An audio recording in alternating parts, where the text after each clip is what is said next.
Kebetulan Bu Tipa, Dokter Tipa ada. Selanjutnya saya serahkan juga sekalian di sini Bu, secara seksual. Silakan dianalisis Bu. Subhanallah, ini adalah luar biasa, ini perjuangan Pak Dr. Bonatua Silalahi ya, kita apresiasi ya. Beliau maju sendiri sebagai warga dan jelas ya, kami RRT maupun Pak Dr. Bonatua ini juga punya legal standing yang jelas ya Pak. Kita dilindungi oleh Undang-Undang Dasar 1945 pasal 28F dan kita juga legal standing kita jelas Undang-Undang Keterbukaan Informasi Publik.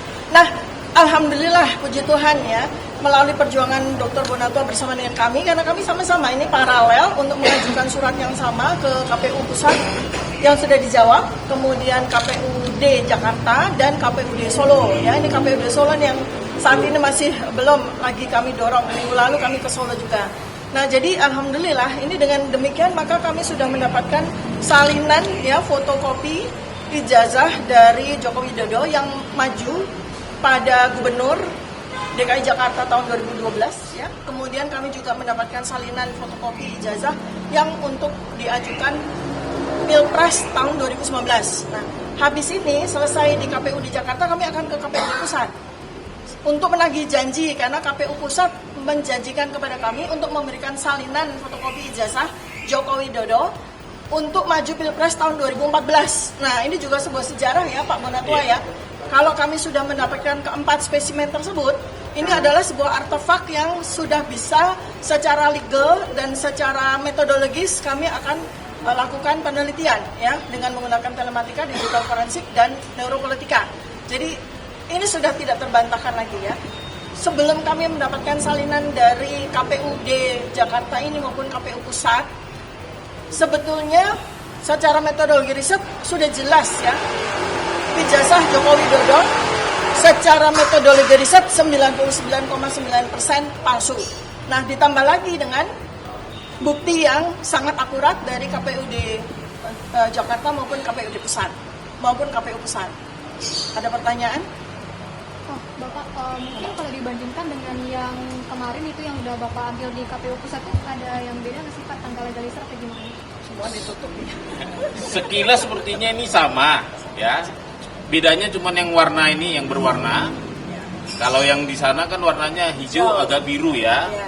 Dan itu pengesahannya dari pihak yang berbeda. Itu Dokter Budi waktu itu.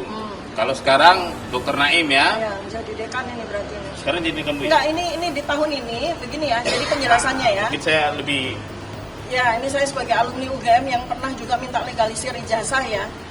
Jadi sebenarnya legalisir ijazah ini agak kita perlu bandingkan ya. Karena secara lazim legalisir ijazah UGM itu biasanya vertikal begini. Ya, tapi ini kan horizontal. Ya, nanti kita perlu minta spesimen-spesimen lain lagi untuk kita bandingkan. Sehingga kita punya akurasi, punya validasi apakah memang legalisasi yang seperti ini dengan warna merah ini memang sesuai dengan kelaziman dari UGM ya. Kemudian kedua yang menarik adalah pada spesimen yang kami dapatkan dari KPU Pusat itu selain capnya beda warna ya, biru capnya, kemudian namanya itu kurang jelas ya. Kita meraba-raba saja namanya ya Pak Bonatua ya. Kalau ini jelas ya. Jelas ini yang melegalisir adalah Bapak Profesor Dr. Insinyur Muhammad Naim M Agraria ya. Jadi petugas yang berhak untuk melakukan tanda tangan legalisasi adalah dekan.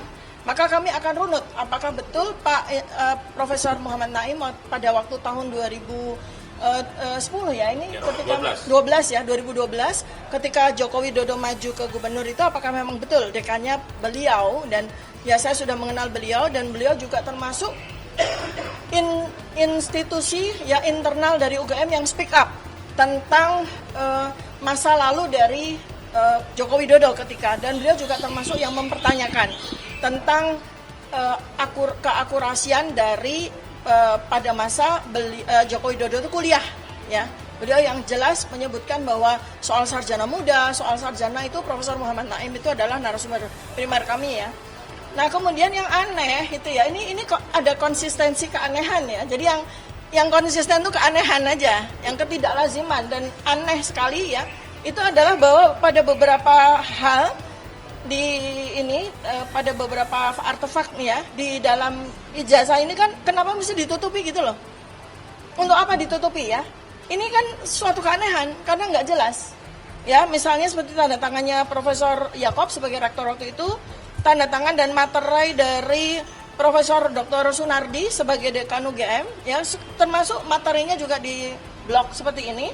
Kemudian nama yang bersangkutan juga di blok, padahal kita juga tahu kan yang kita minta kan namanya Joko Widodo. Ya, ini nomor mahasiswanya juga di blok, untuk apa gitu ya. Kemudian tidak, sekali lagi konsistensi keanehan adalah tidak ada nomor induk mahasiswa yang sebelah kanan. Ini nomor induk mahasiswa sesuai dengan urutan universitas. Ya, di sini juga di blok. Seharusnya ini ada kan, Anda lihat ya, tapi ini di blok. Ya, jadi ini aneh sekali. Untuk apa? KPUD Jakarta melakukan hal ini itu untuk apa?